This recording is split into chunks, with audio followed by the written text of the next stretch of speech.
लीला नायडू की जीवनी। लीला नायडू का जन्म 1940 में बॉम्बे, अब मुंबई, भारत में माता पिता की एक उल्लेखनीय जोड़ी के घर हुआ था।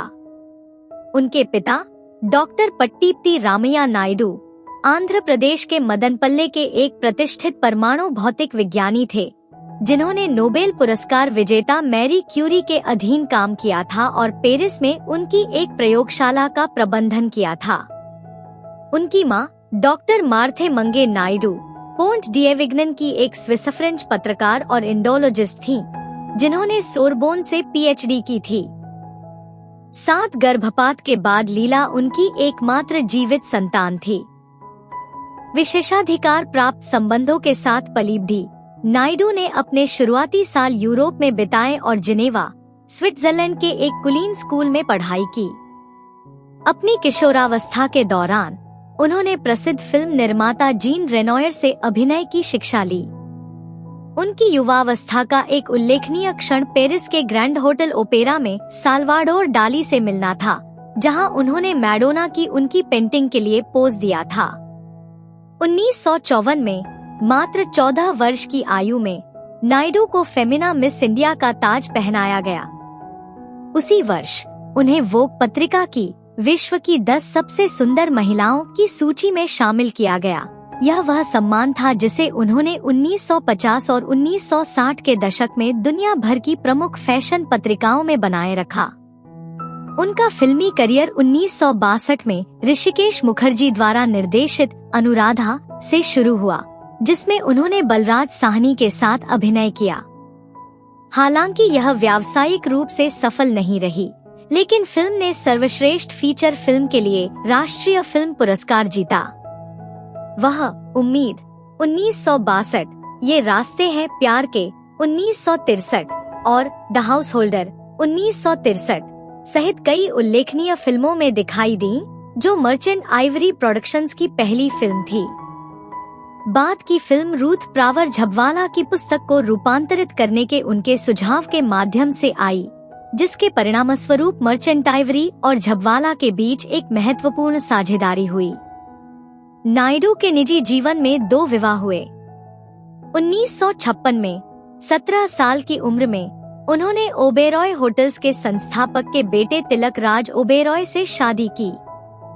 इस शादी से जुड़वा बेटियां माया और प्रिया पैदा हुईं, लेकिन तलाक हो गया, जिसके बाद ओबेरॉय को बच्चों की कस्टडी मिल गई। 1969 में दार्शनिक जिद्दू कृष्णमूर्ति से मिलने और उनकी शिक्षाओं से गहराई से प्रभावित होने के बाद उन्होंने कवि डोम मोरिस से शादी कर ली। यह दूसरी शादी लगभग 25 साल तक चली, जिसके दौरान वे हांगकांग, न्यूयॉर्क, नई दिल्ली और मुंबई सहित विभिन्न शहरों में रहे। अपने पूरे करियर के दौरान नायडू अपनी भूमिकाओं के बारे में चयनात्मक होने के लिए जानी जाती थी। उन्होंने राज कपूर को 4 बार ठुकरा दिया। उन्हें डेविड लीन की डॉक्टर जीवागो में टोन्या के रूप में और कभी कभी सत्यजीत रे की एक ऐसी फिल्म में महत्वपूर्ण भूमिकाओं के लिए चुना गया, जिसमें उन्हें मार्लन ब्रांडो के साथ जोड़ा जाता। अभिनय से परे नायडू ने मानसिक रूप से विकलांग बच्चों के बारे में ए सर्टेन चाइल्डहुड का निर्माण करते हुए वृत्तचित्र फिल्म निर्माण में कदम रखा, जो कुमार शाहनी के निर्देशन की पहली फिल्म थी। उन्होंने कुछ समय के लिए बॉम्बे स्थित पत्रिका की नोट्स में संपादक के रूप में भी काम किया। डोम मोरिस से अलग होने के बाद नायडू ने मुंबई के कोलाबा में अपेक्षाकृत एकांत जीवन व्यतीत किया। टाटा द्वारा अपने पिता को दिए गए एक सुंदर फ्लैट में रहती थी। हालांकि अपने अंतिम दशक में वे ज्यादातर घर के अंदर ही रहती थी, लेकिन उन्होंने दोस्तों और परिवार के साथ सक्रिय संवाद बनाए रखा। उन्होंने 8 फरवरी 2008 को अपनी बेटी प्रिया को दिल का दौरा पड़ने से खोने की त्रासदी को सहन किया। लीला नायडू का 28 जुलाई 2009 को मुंबई में 69 वर्ष की आयु में इन्फ्लुएंजा के लंबे दौर के बाद फेफड़ों की विफलता के कारण निधन हो गया। उनका अंतिम संस्कार अगले दिन चंदनवाड़ी श्मशान में किया गया, जिसमें उनकी जीवित बेटी माया, पोते पोतियां और दोस्त शामिल हुए। उनकी जीवन कहानी लीला ए पैचवर्क लाइफ नामक पुस्तक में दर्ज की गई थी। जिसे जेरी पिंटो के साथ सहलिखा गया था, और 2009 में बिदिशा रॉय दास और प्रियंजना दत्ता द्वारा लीला नामक एक वृत्तचित्र में भी। लीला नायडू की विरासत भारत की अपने युग की सबसे रहस्यमय और निपुण हस्तियों में से एक के रूप में कायम है। उनकी शास्त्रीय सुंदरता, जिसने उन्हें अंतर्राष्ट्रीय पहचान दिलाई, उनकी सूक्ष्म अभिनय शैली और भूमिकाओं के प्रति चयनात्मक दृष्टिकोण से मेल खाती थी। अपेक्षाकृत कम फिल्मों में दिखाई देने के बावजूद अनुराधा, द हाउसहोल्डर और ये रास्ते हैं प्यार के जैसी क्लासिक फिल्मों में उनके अभिनय ने उनकी काफी प्रतिभा को प्रदर्शित किया और एक परिवर्तनकारी अवधि के दौरान भारतीय सिनेमा में महत्वपूर्ण योगदान दिया। उनके जीवन में उल्लेखनीय विरोधाभास थे।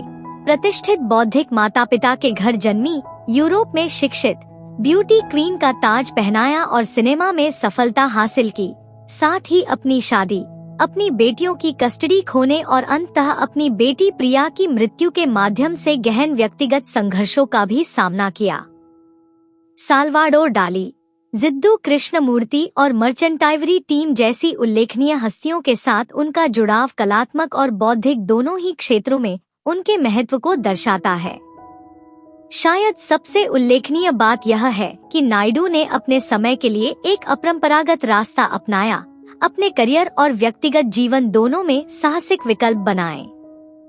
अपनी प्रसिद्धि के चरम पर मुख्यधारा के सिनेमा से दूर जाने का उनका निर्णय, वृत्तचित्र फिल्म निर्माण में उनका उद्यम और बाद के वर्षों में उनके एकांतवास ने एक ऐसी महिला को उजागर किया जिसने सार्वजनिक प्रशंसा से अधिक प्रामाणिकता को महत्व दिया।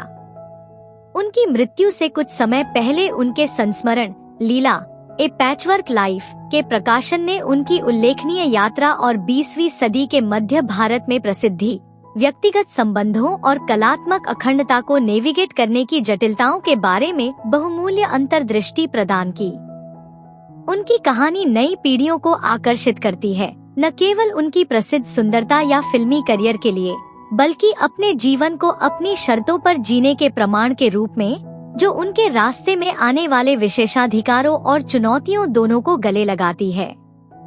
भारतीय सिनेमा और संस्कृति के देवता में लीला नायडू एक अद्वितीय व्यक्ति बनी हुई हैं, जिन्होंने अपनी विशिष्ट पहचान को बनाए रखते हुए कई दुनियाओं, पूर्व और पश्चिम, कला और वाणिज्य, ग्लैमर और बुद्धि को जोड़ा।